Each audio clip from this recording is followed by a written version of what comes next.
అంకిత భావం. ఓ వయసు మళ్ళిన వడ్రంగి ఇక పని చేయడం చాలిద్దామనుకున్నాడు. తన యజమానితో ఇక తాను పని మానుకోదలిచినట్లు, తన కుటుంబంతో విశ్రాంత జీవితం గడపదలిచినట్లు చెప్పాడు.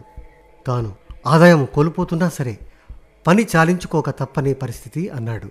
ఒక మంచి పనివాడు వెళ్ళిపోతున్నందుకు యజమాని చాలా బాధపడుతూ చివరిసారిగా తన కోసం ఒక ఇల్లు కట్టి పెడతావా అని అడిగాడు.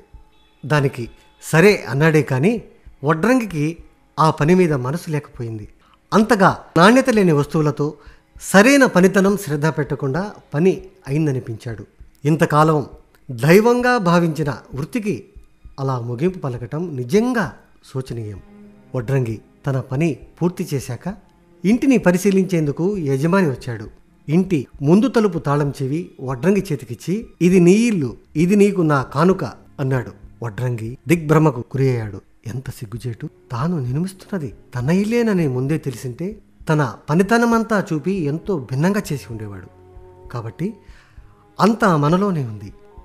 మన జీవితాలను ఒక్కొక్క మారు ఒక రోజు చొప్పున మన పూర్తి పనితనం చూపకుండా మనమే నిర్మించుకుంటాం.